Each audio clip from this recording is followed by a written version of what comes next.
নবী ফরমাইতো মাসালুল মুনাফিকিল্লাযী ইয়াকরাউল কুরআন কামাসালির রায়হানা।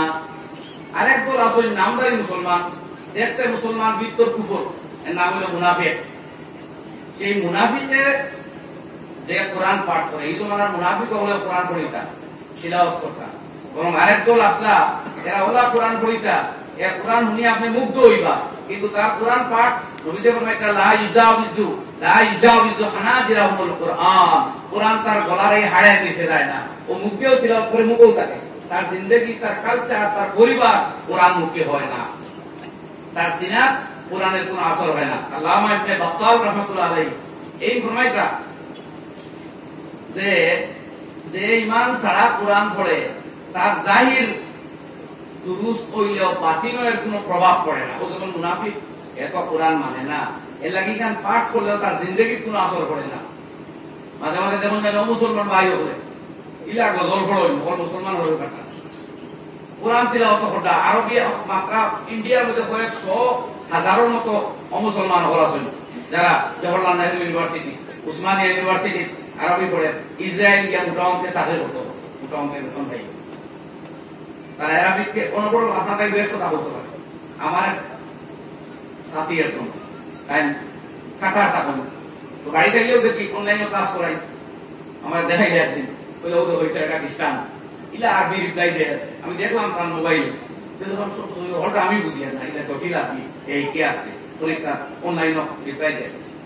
এরা আরবি হিকে দেখার লাগে। তো আরো একদল আছে কোরআন হিকে ওরা মানুষকে প্রভাবিত করবার লাগে, কোরআন তার জিন্দেগিটা, এর নাম আসলে মুনাফিক।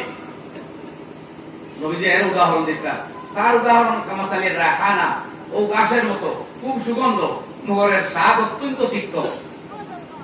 তার মানে এই কোরআনে তার বাতিন, তার জিন্দেগি, তার অভ্যন্তর বদলাইতে পারেনি, বারবার দুরুস্ত করিয়া দিলাইছে। ও উদাহরণ হইল কোরআন পড়া মুনাফিকর।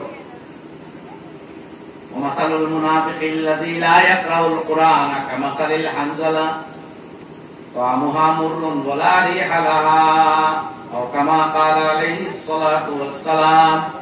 আর দৃষ্টান্ত ওই মুনাফিকের যে কোরআন পড়ে না, এ তো হানজালা নামক এক ফল আছে, এটা অত্যন্ত তিক্ত এবং দুর্গন্ধ, এতে কোনো স্বাদ নাই আর সুগন্ধিও নাই, কেউ মুখ দিয়ে কেউ খায় না, দূরে নিক্ষেপ করে।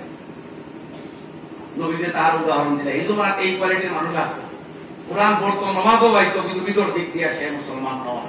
এর লাগেই হদিসই মা দেখছে। অন্তত এক কথা আমরা লইতাম পারি যে মানুষের অন্তত কোরআনের আলফাজ গুলা ফল করে ফলো করে, তার ভিতর ঠিক না হইলেও তার জিন্দেগির মধ্যে সুগন্ধিয়া, অর্থাৎ তার মধ্যে এক সিফত আই যায়, বারবার থাকুক, যদিও এই সিফতে তার রেহাই নাই, মুক্তি নাই, কিন্তু তার মধ্যে সিফত আই গেছে। তো আমরাও যারা মুসলমান, আমরা আলহামদুলিল্লাহ আমরা ঈমান আছে, কোরআনের লগে আমরা নৈকট্য করিয়া তুলি, কোরআন তিলাওয়াত সব করে তিলাওয়াত হইতো। কমপক্ষে 10টা আয়াত রাইট তিলাওয়াত করিয়া যদি কোন মুসলমান ঘুমায়, তাইলে তারে গাফিল বলিয়া লেখা হয় না, লেখা হয় জাকির। সুবহানাল্লাহ। খেয়াল করবা যে কোনো দিন আমরা জিন্দেগি যাইতো না, আলহামদুলিল্লাহ তিলাওয়াত ছাড়া যাইতো না ইনশাআল্লাহ, কিন্তু 10টা আয়াত কমপক্ষে রাত্রে তিলাওয়াত হইতো। আবার রেওয়ায়াত 30 আয়াত কইছেন, বেশিও কইছেন, আমি সবচাইতে নিম্নটা কইয়া কমপক্ষে 10টা আয়াত যে পড়িয়া ঘুমায়, লাম ইউকতাব মিনাল গাফিলিন, কোরআন তাকে গাফিল বলিয়া তারে আর লেখা হয় না।